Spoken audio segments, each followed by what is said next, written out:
Selamat datang di video tugas akhir kami yang berjudul Perancangan dan Implementasi Pengatur Suplai Beban Listrik untuk Pembangkit Listrik Tenaga Surya dan PLN dengan Mode Kapasitas Baterai. Di sini saya akan mensimulasikan PLTS hybrid dengan software PVSys 1.2. Yang pertama kita klik Grid Connected, kemudian kita menentukan nama, lokasi, kemudian save, setelah itu orientasi. Kita menentukan sudut kemiringan dan azimut, kemudian klik OK. Setelah itu sistem, kita menentukan merek dan spesifikasi panel, kemudian yang kedua merek dan spesifikasi inverter, yang ketiga kita menentukan rangkaian seri paralelnya panel. Setelah itu kita menentukan self konsumsi pemakaian daya sehari-hari, setelah itu klik OK. Selanjutnya kita menentukan merek dan spesifikasi baterai, setelah itu klik OK, kemudian save. Setelah itu run simulasi, akan muncul grafik seperti pada video ini.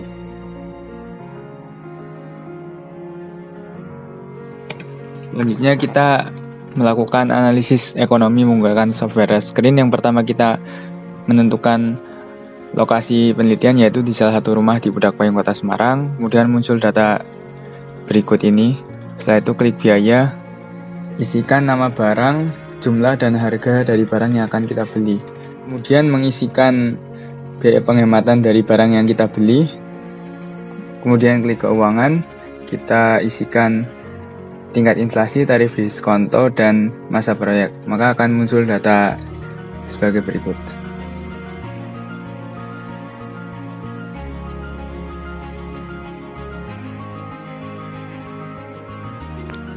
Pada perancangan peralatan kontrol otomatis untuk PLTS ini ada beberapa hal yang harus dilakukan. Di antaranya, pemasangan komponen, pemasangan pengaman sistem DC atau combiner box, pemasangan wiring, dan pemasangan panel. Setelah komponen terpasang, kita dapat melakukan pengujian.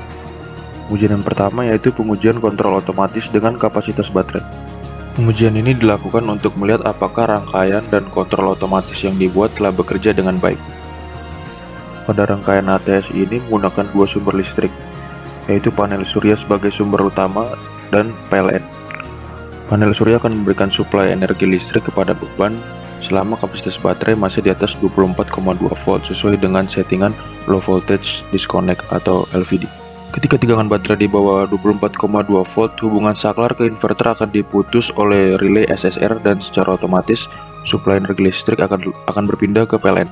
Pada saat ini baterai akan di-charge oleh panel surya, dan ketika baterai sudah mencapai tegangan 26,2 volt, maka SSR akan kembali menghidupkan inverter dan secara otomatis suplai energi akan berpindah ke PLTS.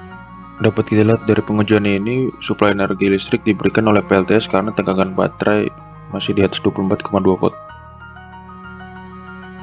Dan pengujian ini adalah ketika suplai energi listrik diberikan oleh PLN.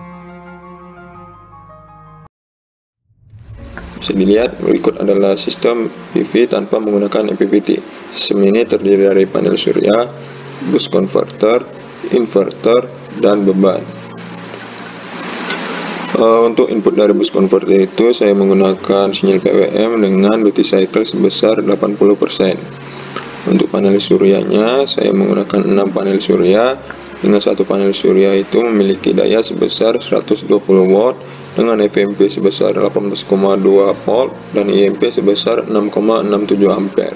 Dirangkai secara paralel 3 dan secara seri 3. Saya akan menguji sistem ini dengan menggunakan kondisi iradiasi sebesar 535 dan suhu sebesar 25 derajat.